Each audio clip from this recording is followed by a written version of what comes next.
Hi,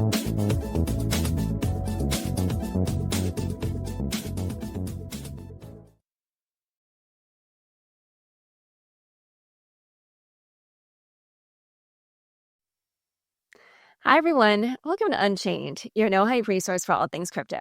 I'm your host, Laura Shin. Thanks for joining this live stream. Before we get started, just a quick reminder, nothing you hear on Unchained is investment advice. The show is for informational and entertainment purposes only, and my guests and I may hold assets discussed in the show. For more disclosures, visit unchainedcrypto.com. Also, you'll notice something new in today's episode. Instead of our usual ad spots, we're introducing a different sponsored format.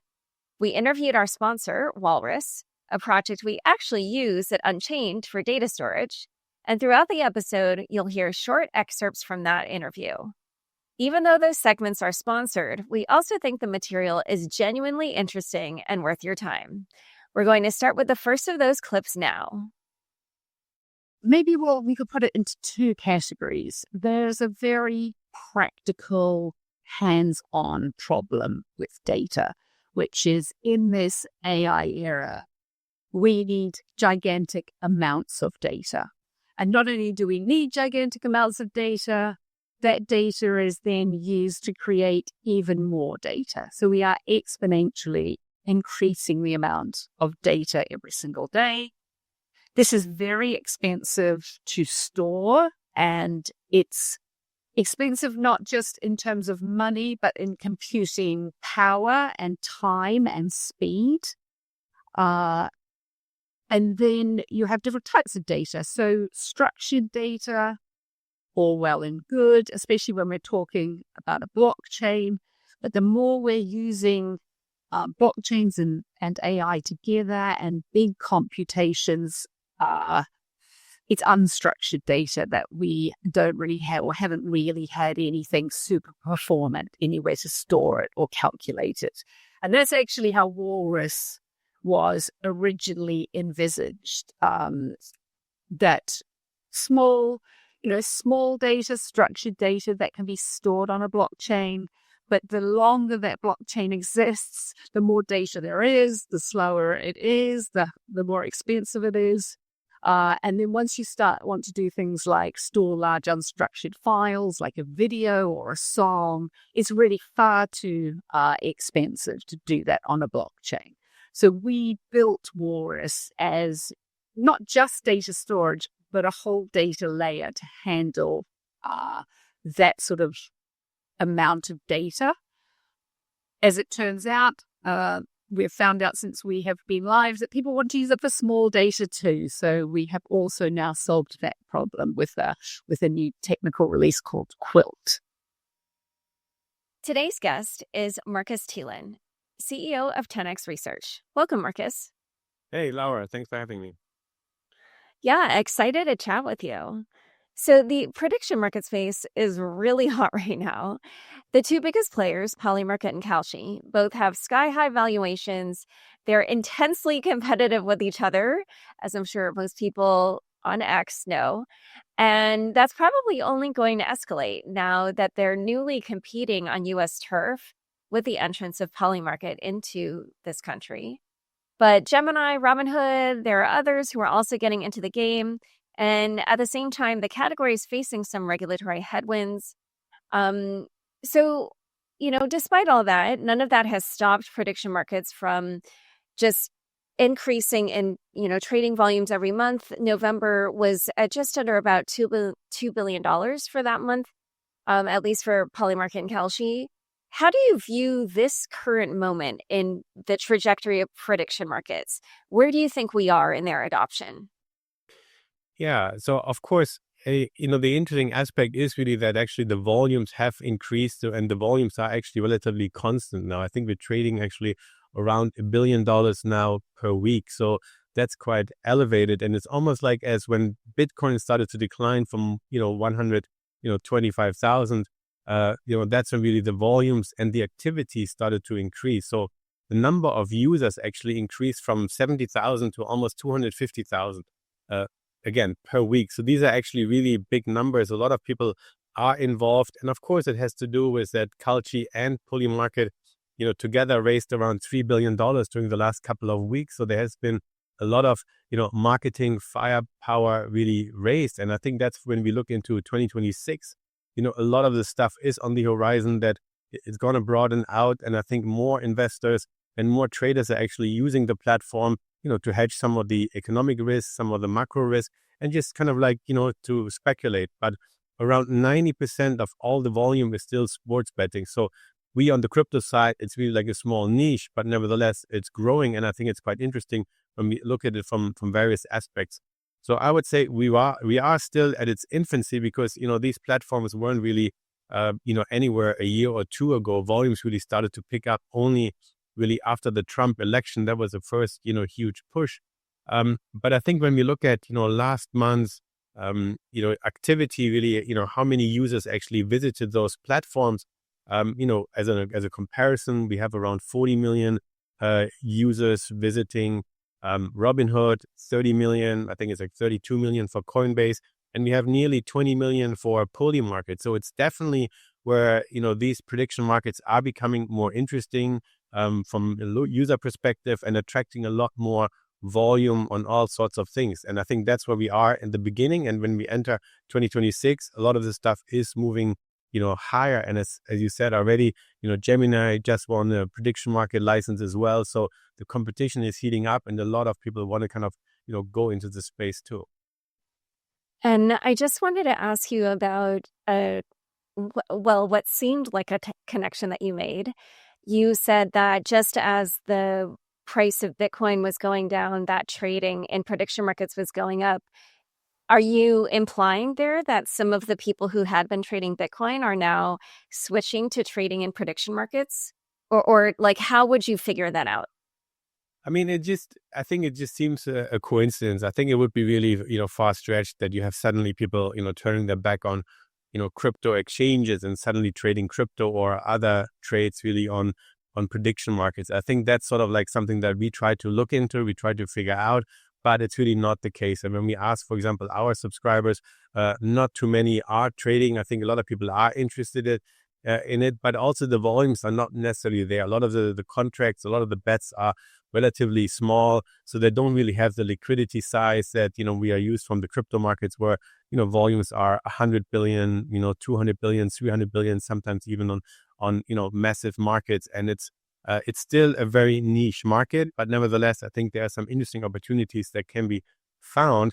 But nevertheless, I think it continues with the gamification of, financial markets. People want to be entertained, and it's just a matter of, how you approach the markets from an entertainment or from a probability perspective. But nevertheless, it just broadens out, and it's just sort of another tool. We can look at it from, from historically, how people, for example, arbitraged various spreads, various products. And that's how we kind of approach this exercise, ready to look into prediction markets. Is there a way to structurally arbitrage certain trades or not? And, out of curiosity, like it sounds like you trade both. You trade the crypto markets and prediction markets. How would you characterize the difference in terms of, trading in those two types of markets?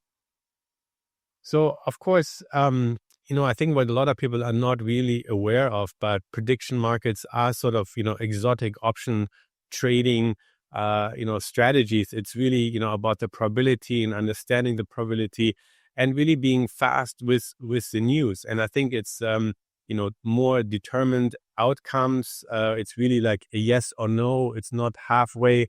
It's, one party loses, another party wins, really. With, of course, sometimes the exchanges in the middle versus, of course, with assets, on crypto exchanges, like everybody can win who has exposure to it. So I think it's, of course, a very different, narrative. It's a very different approach. And I would say these two are, vastly really different. But I think it's really the matter of, how to really approach the prediction markets, because again, I think in a hardcore option terminology, it's really like one-touch barrier options that people need to understand how to price them and the probability of those factors, and not necessarily, in crypto buying into the narrative, buying into the theme or, the story really. And I think that's kind of like really the big difference. But again, I think for sophisticated traders, which you have on both, venues or in both kind of categories, I think they approach it, very similarly. But of course, everybody is aware that a lot of the crypto exchanges have their own, internal trading teams or treasury teams or, liquidity providing teams. They might be affiliated or not. Of course, a lot of the stuff has come out, in the aftermath of the last kind of like 2-3 years, really. How these exchanges engineered liquidity initially, because they needed a sophisticated market maker on the other side. It's not really possible to match retail against retail on day one if there's no liquidity. And without liquidity, nobody really trades on exchanges. And I think we have seen this, with the early days of BitMEX, where I remember Arthur Hayes was, giving presentations in 2015 in Hong Kong, presenting basically, I have all these Korean retail investors that are buying leveraged futures, with 200% implied, volatility of funding rates, really. And he wanted, institutional traders on the other side to really arbitrage the market. And I think here it's very similar where these trading teams, and I think what a lot of people are also not aware of, that there are also sophisticated trading teams on Polymarket, on Kalshi. Some of them have their own teams. Some want to build their own trading teams. And these are people that's doing this 24 hours a day, really, and really sophisticated. And I think that's where the similarity is a little bit in building liquidity, especially because there's so many, unique contracts that people can trade and unique bets, but you still need market makers to, be willing to take the other sides, because otherwise you will not attract the flow. So it's really kind of the patient market maker versus the impatient taker, really. And I think that's a little bit similar as in crypto. So there are some similarities here, but overall the structure is quite differently. So nevertheless, I think it helps for sophisticated players to move from one platform to another if there are arbitrage opportunities. And so I want to ask about the two biggest players. As we mentioned, there's a whole bunch of other ones getting into the space, but let's just narrow in on at least, the competition as we see it now, which primarily is between Polymarket and Kalshi. And, we kind of alluded to the fact earlier that very soon they will be competing head to head in the US. The Polymarket app is sort of in the US is sort of just rolling out, it's like in a beta period. Polymarket raised $2 billion at a $12 billion valuation. Kalshi raised $1 billion at an $11 billion valuation. How do you kind of handicap the two companies in terms of their relative strengths and weaknesses? So, the key difference is that Polymarket is really, a crypto-based platform, and on-ramp is, very, very quick, or opening account is, super fast. I think for non-US investors, somebody was just sending me a screenshot. He's on the waiting list number 240,000. So there is a lot of people wanted to onboard, versus, of course, if you're not based in the US, the onboard, literally takes 2 minutes and you can fund your account with cryptocurrency. And again, this whole process, it's a similar playbook as some of the crypto exchanges in the early days used to do. All you need to do, have is really an email account. And then basically you get a security code, and then that's it. And then you logged on, and then you have a wallet address, and you can fund the wallet with a different, cryptocurrency or with a stable coin. And then basically you can, place bets. And this whole process takes like less than 2 minutes versus, if you're of course regulated in the US, if you're trying to be in the US, the process might take a little bit longer because there's a long backlog. And I think that's, one difference, really. But it's also in terms of, liquidity. I think that's how institutions look at it. It's some type of bets that people look at it. As I was saying, around 90% of the bets seem to be really on the sports betting side. So everything else from, event contracts, or crypto ideas that people are trading on is relatively small. And of course, when we go into the elections, I think around $3.7 billion was at stake, really, at the US election. So that's when really the market heats up. And I think that's where there's sort of like overlap, really, on the sports side. They overlap on some of the, political outcome bets. And I think the differentiation will be, I think, less and less. I think it's really in terms of like how some of the bets are being rephrased, let's say on the crypto side. But nevertheless, I think they will just converge wherever the volume will go. But I think people can also, of course, put up their own bets in the sense. You can propose your own bets. So it's just a matter of you coming up with a great idea and it's getting approved. And then you can place a bet on both sides. And, if there's different odds, you can basically arbitrage the market there as well. So there are different, there are differences in style, in regulation right now, but this is going to converge, and because they're both looking for, the U.S. market, which is, of course, is the biggest market there is. And what about these different new competitors that we mentioned? So Gemini, has its Gemini Titan. Robinhood just had an announcement with Susquehanna. I forget what month this was, but just a few months ago, Limitless had a controversial token launch. I'm sure there's others, but, I wondered how you kind of look at these different new entrants and which ones you think could be viable competitors.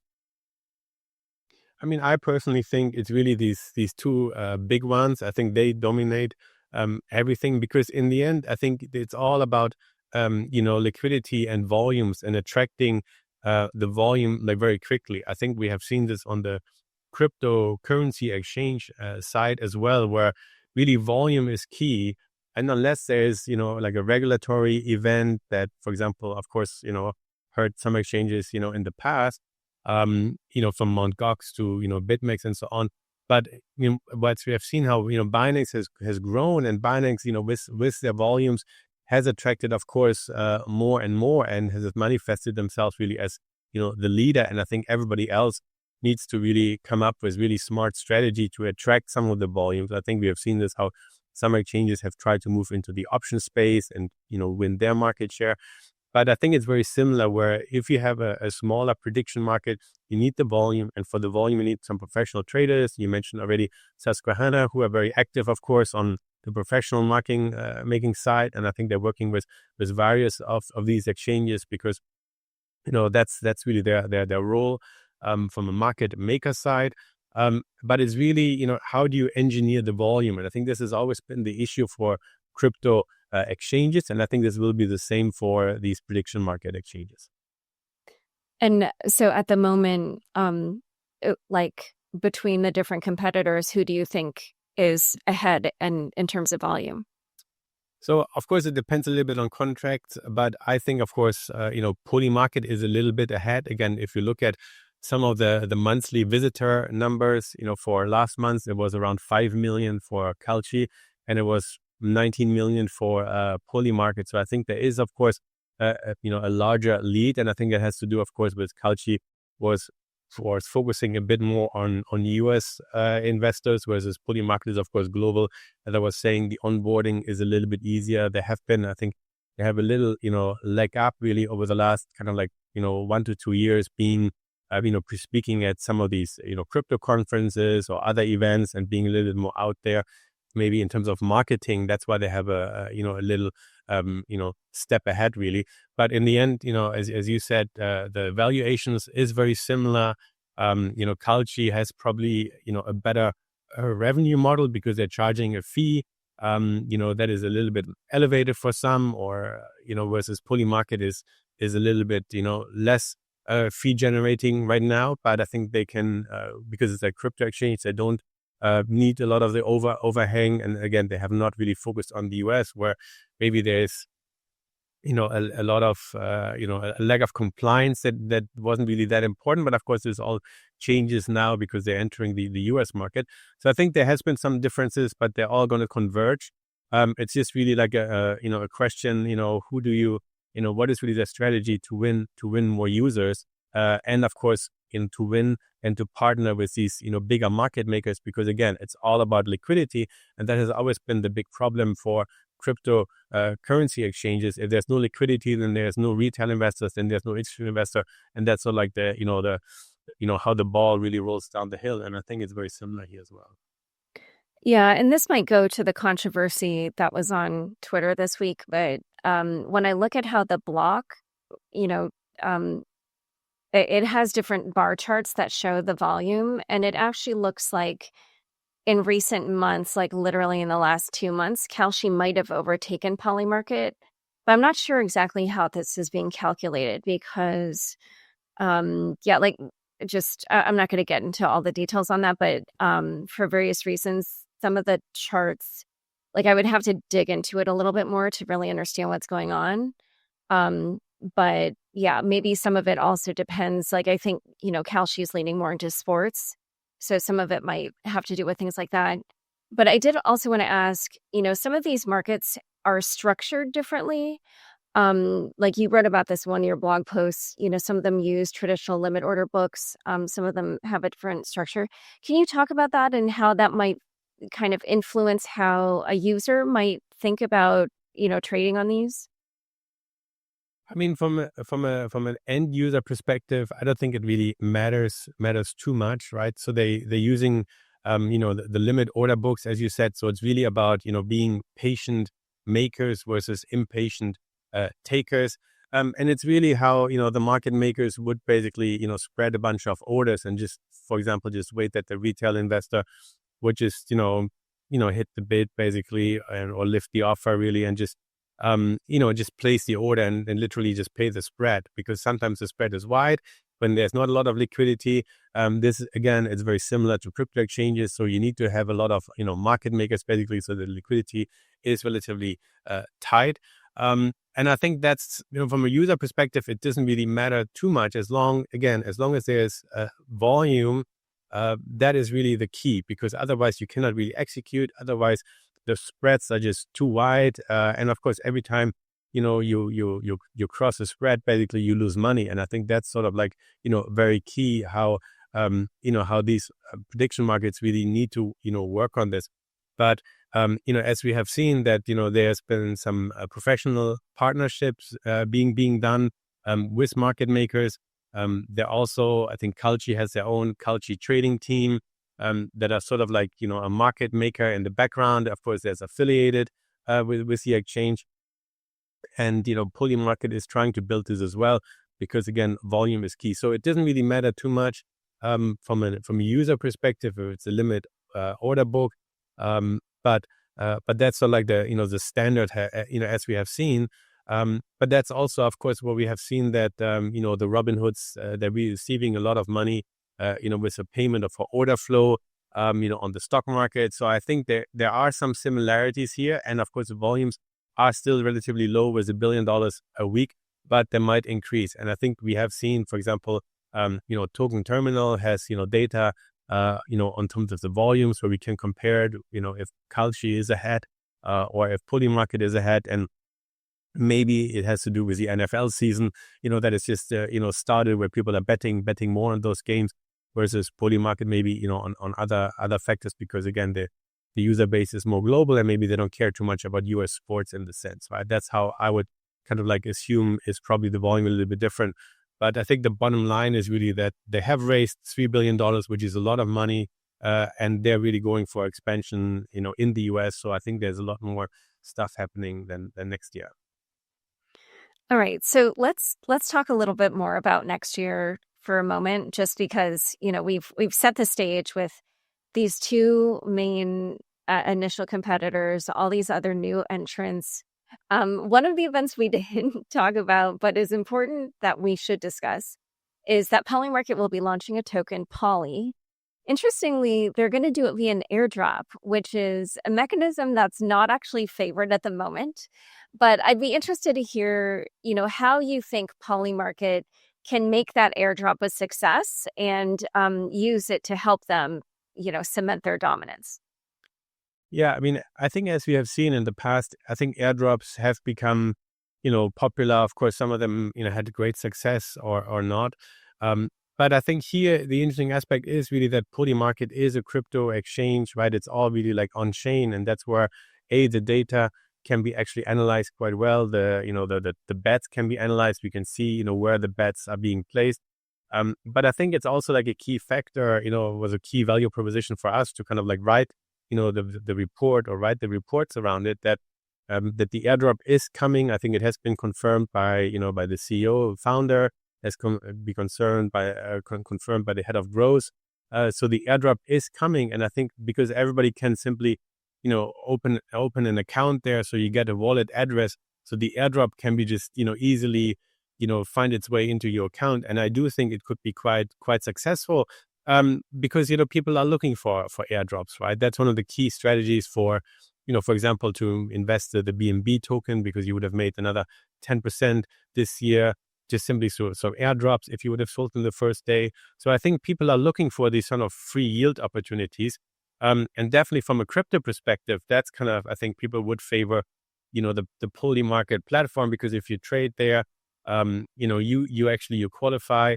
And because the volumes are, I think, concentrated among a few large players. So even if you'd say you trade, I think we looked at this and we read some, other research around this.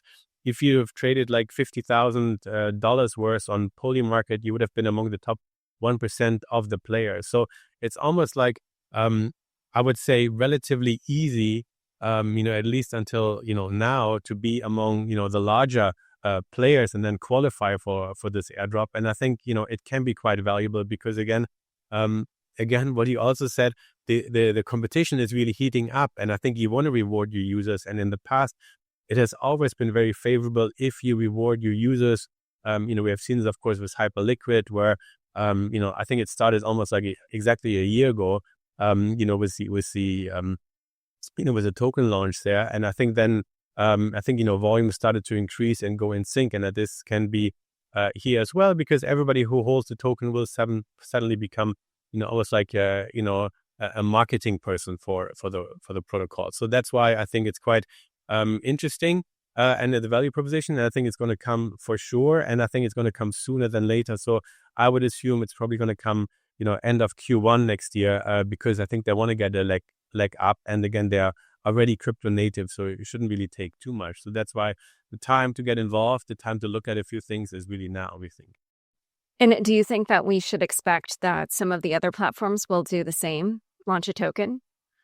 Well, I personally don't think so, because it takes actually a lot to become really a crypto native platform, and I think that's really their big advantage, right? So I mean, if Kalshi suddenly launches a token, but they're not really crypto native, I think it would be a lot more difficult to kind of tie into what is really the advantages. Are there going to be buybacks? Are there going to be reductions on trading fees or anything, versus on a crypto native platform? I think it's a lot easier. And this is what we have seen, in the past, how, tokens from exchanges, have actually been used for, rebates, or they have been, for other special treatments, for higher tier exposure.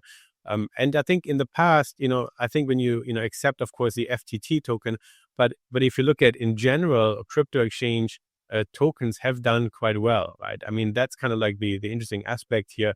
That I would also draw a parallel. I mean, when you look at, you can name like endless tokens, really. But normally crypto exchange tokens are doing well, so it's worthwhile having exposure to them. And of course, if you get them through an airdrop, that's probably not a bad idea. Okay, so I'm just drawing a blank. The only one that comes to the top of my mind is BNB. But what are some of the other successful ones? Well, I think when you look at, BigGet has a token. I think that has also done, quite well. I mean, OKX has a token. I think you can look at a lot of the crypto exchange tokens. They somehow really have done, outperformed, especially and almost like surprisingly this year. There's also, an exchange in Europe. I think it's called Whitebit. I mean, I've never heard of it up until May this year. And then, somehow was flashed in our systems. And I think since May, it is up like 100%, versus the overall crypto market has like struggled. And I think the BitGet token has initially done, quite well this year as well. So it's interesting really that even in a market where, for example, altcoins have really struggled this year, that some of the exchange tokens, despite the potentially lower volume that some of the altcoins are, having, the exchange token have outperformed. And of course, Hyperliquid has done well from where it launched a year ago. Of course, it has given back some now. But I think in general, it gives some sort of like exposure to the ecosystem. So, and I think that's why it makes sense. And, as you said, BNB has done, of course, phenomenal well. It's up a lot, of course, and users still generate, revenues through some of these airdrops. And maybe that's also something where there can be like a permanent, airdrop to some of these token holders. So I think there can be, smart tokenomics here being structured and really help, establish themselves at least in the crypto space. But again, a lot of the trading is in sports betting, so that's a different market. But nevertheless, I think it's a niche market that can be like built out. All right. So in a moment, we're going to talk about how it is that Markus trades prediction markets. But first, we're going to take a quick word from the sponsor who makes this show possible. Walrus is the home for data that you really value. AWS, Google, they're all great for most data needs that people might have. Data such as comments on my Instagram photographs. I might not care to keep those forever. It's not hugely important data to me.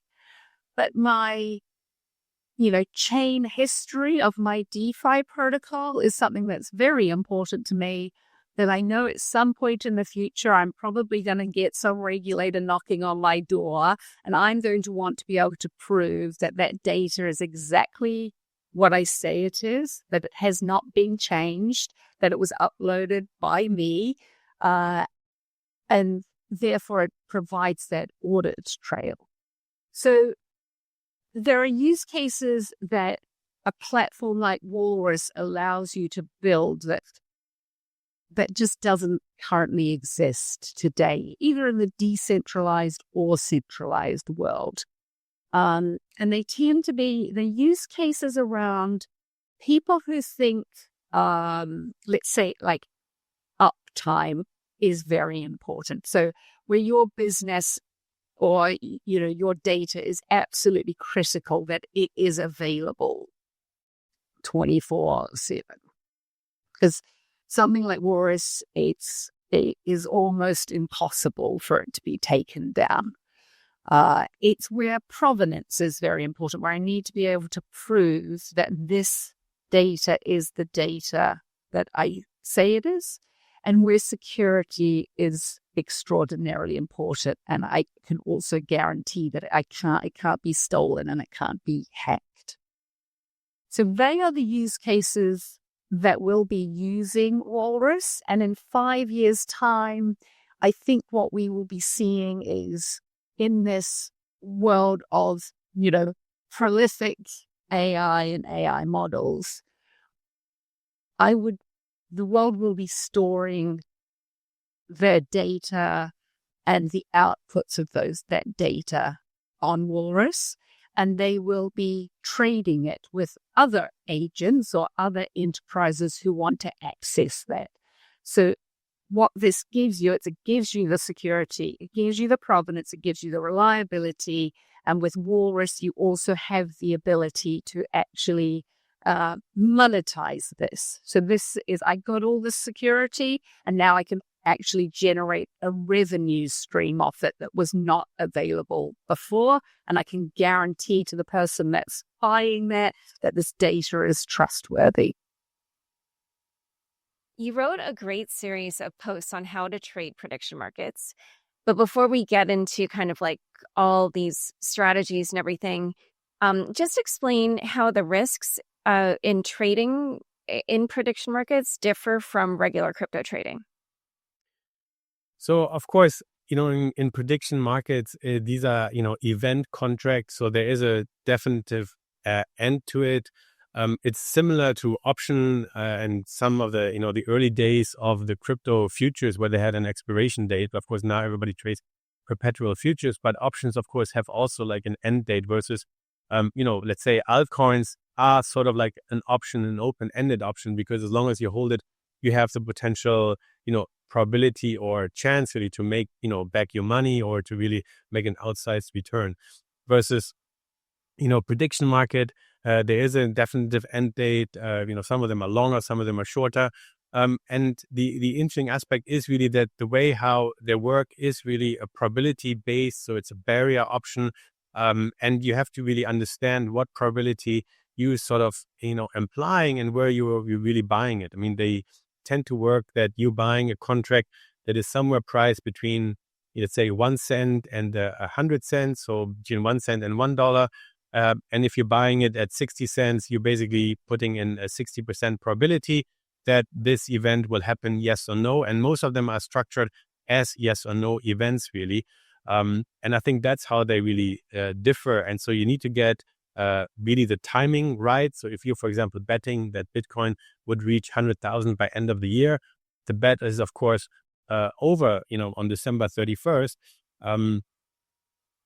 But if you buy Bitcoin, you can hold it open end. And if suddenly Bitcoin only reaches, 100,000 on January 1st, you still can make money with your Bitcoin trade, but not really with the trade on, prediction market, because it would have expired. So it's really that these contracts are sort of probability option contracts and not sort of, taking, a longer term view, because also the probabilities can shift, right? We have seen this, of course, when Trump suddenly was interviewing a new Fed chair, or, this week, then the probability for the highest probability candidate, started to decline. So you need to be fast with the news there.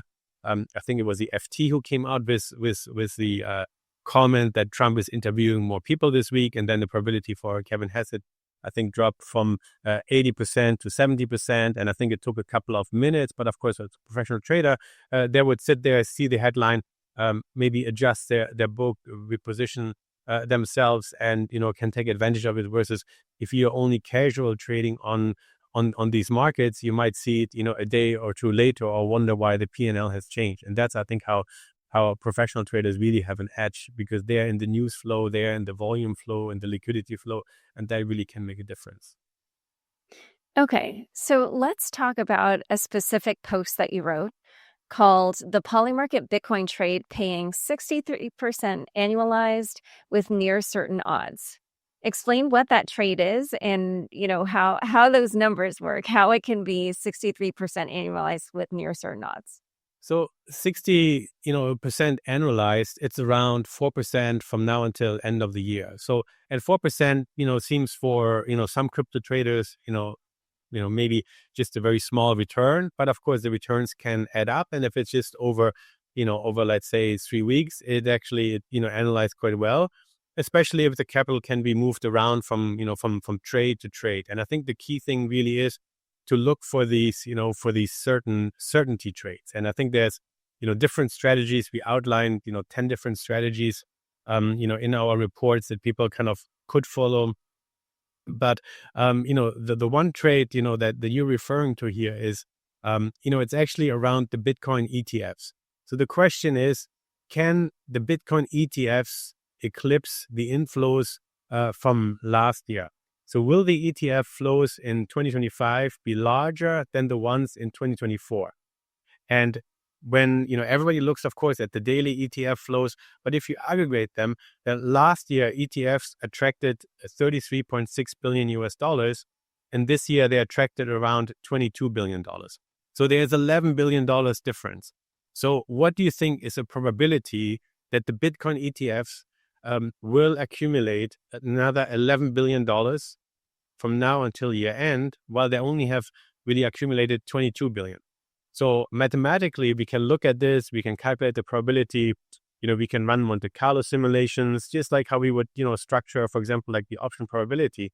And the probability is literally on a simulation of 200,000, pass forward, is literally, near zero. I mean, it's really like 7 decimal points, behind the dot here. But you can still pick up the 4%. So if you say, well, I don't think that the Bitcoin ETFs in 2025 will outpace those in 2024, because it would require another $11 billion of inflows. I think now we have 14, 15 trading days left only. We have the Christmas holidays. We know that, for example, since October, the ETF flows have, significantly slowed down. We have around year to date, around less than $100 million US of inflows in per ETF, year to date, basically, on average.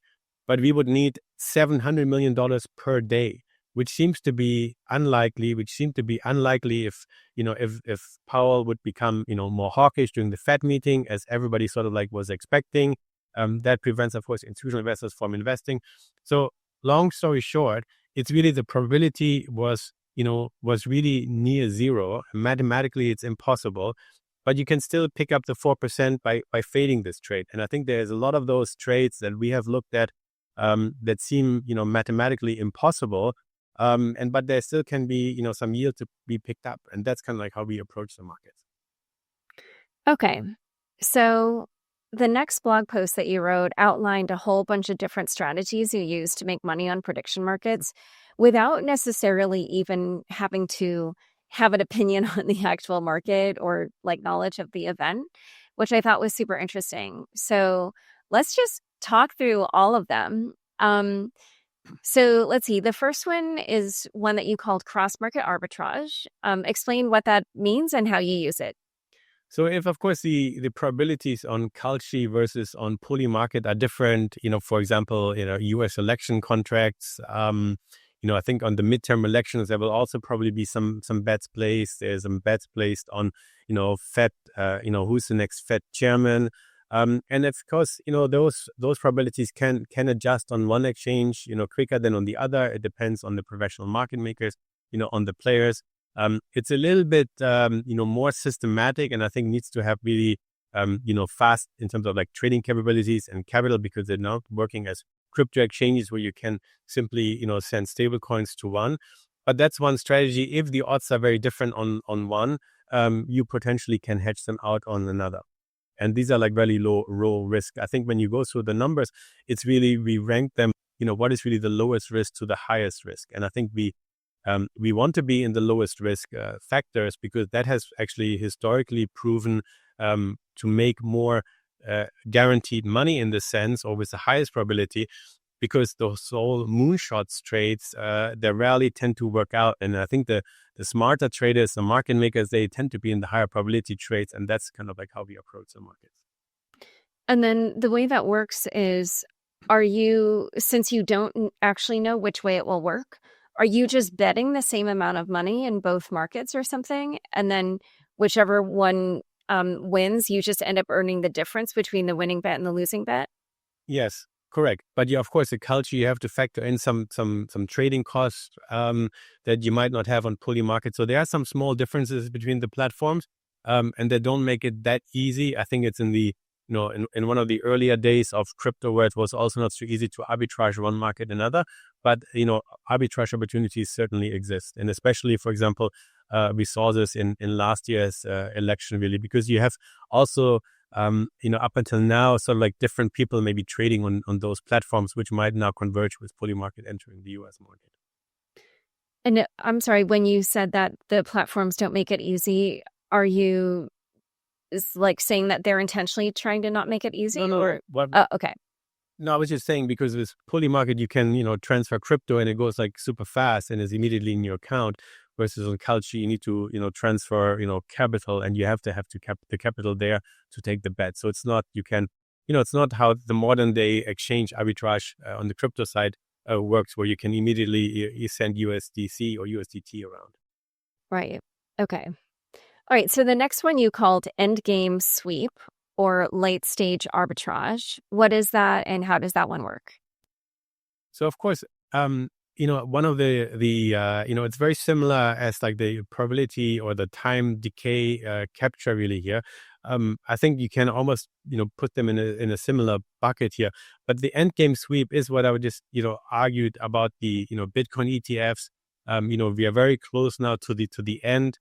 Some of those probabilities are literally, a day or even like hours before, where somehow the spread has not closed, but actually the outcome is pretty much determined, right? I mean, it's very difficult for now. I would argue that the Bitcoin ETF suddenly see, $11 billion of inflows if they have only really seen 22 billion year to date. And I think that's one of these sort of like endgame sweeps where mathematically it's impossible. And therefore we want to take the bet, because, we can make 4%, and 4%, again, annualized, looks like a pretty decent return. Right. Yeah. I mean, the way that I was reading a lot of these is like, if you just keep doing it enough. It's almost like a day trader type mentality. Like, the more you do it, just your earnings accrue. And so, yeah, so then you also talked about time decay capture. So you are saying that those two buckets are the same, time decay capture? There are a little bit similar. I think, usually the time decay is more kind of like, if volatility is still, priced too high. That's what we're sometimes seeing. Another trade is, do you think, for example, that Bitcoin will outperform gold this year? And, here, of course, Bitcoin is almost like, around flat for the year. Gold is up 60%. We have 3 weeks waiting. And you're smiling, but again, there's another 4% to be picked up here. If you bet that Bitcoin will not outperform gold this year. And I think that's kind of like really, the time capture decay here as a strategy that we're looking at. And, and again, volatility of those trades is priced is too high because we look at it from an option pricing perspective. Okay, so there's another strategy called maker spread harvesting. Explain what that is and how you use that one. So maker spread harvesting is, of course, more for professional traders. Is really more when the market is really volatile and, somebody just places, a market order, buy at market versus not a limit order, and the market just moves. And I think we have, seen this, how, for example, retail traders just, buy here versus the spread has moved because it's, volatile, and that can be like arbitrage. I think it's more really for professional, with the right trading engines, but that's something, a strategy, of course, we know from crypto exchanges, we know from market makers on TradFi institutions, but that is possible when volatility is high and liquidity is thin relative to the volumes that are going through. In a moment, we're going to dive more into Markus's tips for how to trade prediction markets, but first, a quick word from the sponsors to make the show possible. I think there's still quite a lot of skepticism around the performance of decentralized storage, that you can't have both the security of the decentralization and the speed. This is actually why we built Walrus at Miston and Swee. We needed data storage, and there was sort of nothing that existed for a modern performant blockchain. So we built our own, and then we realized other people probably needed this as well. So I would say that. And speed and ease. I think at Miston, it's a whole organization created by engineers. They hate doing anything twice. They hate anything that isn't easy. So they built a system that they wanted to use, and they found very easy to use. So I think when people come to Walrus, they will find it easy to use, fast, with all the benefits of decentralization. Sort of seems dependent on the news moving in some way that makes people a little bit more emotional or something. So is it something where like you would kind of need to predict in advance that might happen and then have some limit orders ready just in case? Or like, how do you prepare for that? So market makers in general have like, limit orders in the market. And of course, trading systems can move those orders out of the market when prices move, right? So we see this, of course, a lot with, for example, on the crypto side with liquidation stops above a certain level, but then the price moves closer to this level and then suddenly these orders disappear. And professional traders, can do this as well. And then, of course, it's a matter really, how the trading engine is really set up.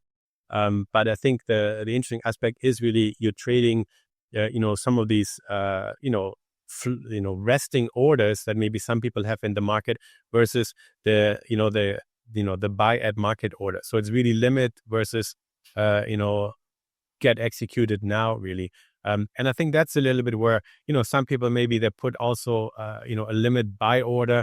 at a much lower price, and then are not, not on their computer or not on their phone, and then suddenly the market moves, and they're getting hit, for example, right? And I think these are all kind of like these strategies we know from professional traders, but I think it's not one of the core strategies. There are a few other core strategies where, that everybody actually can execute, versus this one is certainly more for the sophisticated traders. Okay. So there's another one called probability compression play. Explain what that one is. So, of course, I think the best example around that was, of course, after the October FOMC meeting, the probability that basically the December rate cut would occur, fell dramatically, because I guess Powell wanted to keep the odds more or less balanced, and then we moved from near certainty. I think we moved from something like 80 to 90% that December would be a cut, to just down to 30%, until New York Fed Williams came out and said that a cut would still be the base case scenario, and then we moved from 30% to 80%. So the probabilities have massively changed over time, really.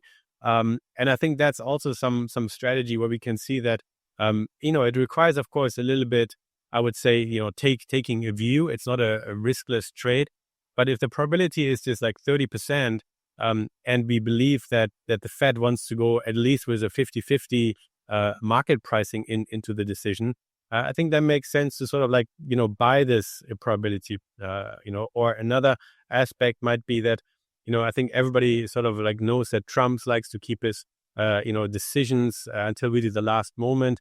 So betting on a Fed chair maybe now is too early. And of course, Kevin hasn't had 80% or higher really priced in. And that was sort of a way also sort of faded. Now it drops to 70%. But it's sometimes, playing around those levels where the time decay is still very long. But the bet, which is again the probability, is not really reflecting this pricing yet. And I think we have seen this maybe around the Fed chair. We have seen this around, US FOMC meeting. And that's kind of how we look at it. Okay. So you briefly touched on this earlier, but explain a little bit more about why it is that you avoid what you call long shots, and explain what those are. So apparently, when a low probability bet, which is basically a contract that is below 10 cents, which is only a 10% probability, of occurring. So apparently 60% of all the money that is lost is really lost with these long shot bets, basically, where you take really, if I win this, I can make, 20 times my money. Like if it's a 5% probability, it would pay out, of course, 100, right? So you're investing, 5 cents, but you can make $1. And, it sounds great. It's sort of like the lottery ticket, mentality, how some people approach it. And I think there has been, various studies that if you analyze lottery playing by zip codes in the US, which of course have to do with, with income levels, you can analyze, who is playing, when people are playing, what are the, approaches. And I think it's a little bit similar with these low probability betting contracts. They have a very low chance. I think sometimes it's, you cannot help yourself, but you want to take a bet because the outside return seems to be, quite large. For example, betting now on a Fed chair that is not one of the, the top candidate, basically can actually lead to an outsized return, but it can also mean that actually the probability just reprices. So you might not need to hold it until the end, but, a lot can happen between now and something is announced. And I think that's something, to look at. And again, I think 60% of all the money that is really lost by the people who lose are with these low probability, trades, basically, which is very similar, again, like with lottery tickets, right? Lottery, one person wins, but, so many, thousands and millions are losing, even if it's small amount of money, because they look at it as, it's fun, it's gambling. But that's, I think, not how the professional traders seem to trade. They really seem to focus more on the higher probability trades, that really going from, high probability to a guaranteed probability. And that's where I think the money is. That's how people can pick up the money. Yeah, it's like that strategy is more like a lot of small wins, but they're more guaranteed is not the right word, but, more likely, basically more probable. Okay, well, so this actually gets to the next strategies, which I actually found kind of interesting because the way I look at it is, yeah, it's basically almost like copy trading. So one of them you called liquidity imbalance trading, or follow whale flow. So explain what that is, and even how somebody would do that. So of course, the in the venues, of course, they're trying to say, we providing the wisdom of the crowds, really, a way to really crowdsource the information. But it's not the wisdom of the crowd, it's the wisdom within the crowd. Because within the crowd, there will be some large players. They have probably, outsized, information. They can trade larger size. And if they're really confident of an outcome, they can place, a big order, basically. And yes, it's a little bit like copy trading, but you need to find the people that are really good. And I think they're the way to, to find this out. We have seen this, of course, in crypto as well, where some of the smarter wallets being, followed, by various, services. And I think this can be, done here as well, right? I mean, who has a good track record? Who is winning? Who might have an edge in a certain category? Be it, for example, maybe is a very good and with sports betting, or can move the money around, in one category.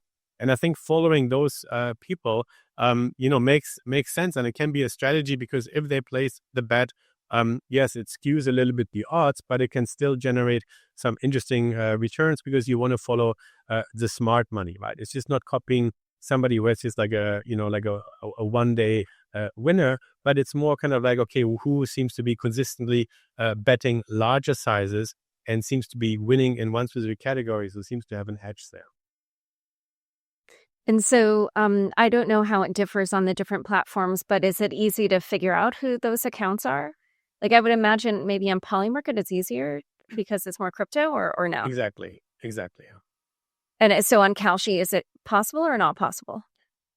I don't think it's possible, but I think on Polymarket it's possible. So on Polymarket it can be done. Okay, yeah, that makes sense. So then the next one is price sensitivity screening. Explain what that is, and also how you're exploiting that one. So, one aspect is, of course, again, it's really the one-touch barrier options that we need to really look at. Let's say any Bitcoin trade. So, for example, will Bitcoin hit 100,000, by December this year? Or, another trade is, will Ethereum hit $5,000 by end of the year? And of course, both. But if you just focus on Bitcoin to make it simple, of course, we have the one-touch barrier option, and they're priced in a very different volatility, implied volatility, than normal options we see on Deribit or on IBIT. So we can compare, the option surfaces. We can compare the probability. What is the probability that, for example, Deribit options price that Bitcoin will hit 100,000, by their contract expires by December 2026, I think. And then we can compare it, of course, to IBIT, when they expire. And, we have around, of course, a much higher volatility, because it's just like one touch, right? So, if Bitcoin hits 100,000, this, from now until end of the month, it can happen at any time, versus, on the other options on Deribit, for example, or on IBIT, it really depends on, at the end of really the option expiry. So, but we can understand and we can see if there is a volatility spread to be harvested. And of course, the argument is that on Polymarket or on these prediction markets, it's more likely that retail investors are trading on these exchanges. It's a little bit more difficult to exchange, some of your Greeks, your Vega, your Theta exposure, and all these things. But nevertheless, we can calculate a probability, and we come actually to a much higher price probability. For example, when we sent out the idea, there was a 60% probability priced in on Polymarket that Bitcoin would hit 100,000. And yes, maybe this is because retail investors are more enthusiastic. People love the 100,000. People think, the Fed is going to cut. Of course, Bitcoin is going to rally in December, versus on other exchanges, the probability was just, let's say, around, 10, 15%, and then adjusting, of course, because it's a, one touch barrier. So the volatility is naturally twice or three times as much. So we're getting to a volatility in the, I would say institutional market, let's say on Deribit, of around like 30% vol versus 60% vol on Polymarket. And of course, it means you selling, the one on Polymarket and maybe you're buying the one on Deribit. So this is kind of the probability compression here, really, where you're arbitraging one market against another. And I think that's kind of like a strategy we put forward. And, so far it seems to work out. Huh. Okay. All right. So the last couple are like maybe a little bit similar. One you're calling conditional hedging. Explain, what that is and how you capitalize on those situations. Yeah, it's just just like a macro event risk. I think that's kind of the initial. I think the initial argument how Kalshi got the CFTC ruling in 2024. Really, arguing that, well, some people want to hedge some real world outcomes, so it's about event contracts, enabling hedging, really, and of course price discovery as well. But it was really about these real life economic outcomes. If, for example, I don't know, oil price would be below something, below $60, it's maybe more difficult to do in the futures market, where it has traditionally been done, because it's not a definitive outcome and it needs to be rolled. There's always be some delivery risk, versus on prediction market it would be a yes or no. And I think that's sort of like the how insurance contracts are sometimes structured. And I think here it's a little bit similar. Okay. So the last one, again, is, I think, somewhat similar to what you just described. You call it event calendar positioning. Explain what that one is. Yeah, Fed meeting, of course, anything around those. But it's also, expecting an event like, political events. And I think that's like the difference. Because the conditional, it's really almost like where you have an economic interest in the event, versus the event calendar is really you're betting on an election, or you're betting on a Fed outcome. I think you can go and differentiate themselves a little bit more on the technicalities, because there can be some arbitrage involved between different instruments. But I think I don't want to make it too complicated. I think most of the money, again, is on the sports betting. But I think on this strategies that you just outlined, I think most of the money seems to be really in the end game sweep, in the time decay capture, because that's where the bigger money is being played, and not necessarily on these moonshots or other really lottery ticket style trades. Okay. Well, I appreciate that you walked us through all that. I mean, I honestly found that blog post really fascinating, because it just shows kind of how analytical you can get. I think a lot of people, when they just look at this, they're like, oh, you're trying to figure out what's going to happen in the future or whatever. But no, it's like, you don't necessarily have to have any information about the event. You just have to have the ability to reason about the likelihood of various outcomes, and then look at like whether the pricing makes sense for that event. And then it's not like you need information about whatever this topic is. So yeah, I just found it really interesting. Well, is there anything that I didn't ask you about prediction markets that you feel would be useful for the listener to know? I think we covered, already, I think a lot. I think we covered, the strategy, I think, where people, should focus on. I think the key is really, are you approaching those prediction markets more from an entertainment perspective? But then, just like with any entertainment venue, you're paying an entry price, and, you shouldn't complain if, you have like less money in your pocket at the end of the day, really. But I think the aspect is really there's more and more professional traders looking at these markets and really pricing it from a probabilistic viewpoint. And I think that's really kind of really the takeaway. And that's what we wanted to, explain to our subscribers. That is a probability event. There's a way to make, the money on the, not on a 100% guaranteed side, but on a higher probability side. And I think that's kind of like interesting because everybody, of course, quotes all these predictions. But again, it's really the aspect is in the wisdom within the crowd and not necessarily the wisdom, of the crowd. And it's really finding your right niche, but it's definitely going to be a growing theme going into 2026. And I think the airdrop could be quite interesting where, the more the activity is going to, starts to increase. I think the more, they're becoming part of what we're doing. That's why we're also seeing, of course, all the, from the Robin Hoods being, getting involved, and everybody tries to get some of the pie here. So something is definitely happening, and we wanted to be ahead of this. And that's why we looked at some trades and, explain some, how to really make money on these exchanges or not, or prediction markets. All right. Well, Markus, it's been such a pleasure chatting with you. Thanks so much for coming on Unchained. Thanks for having me.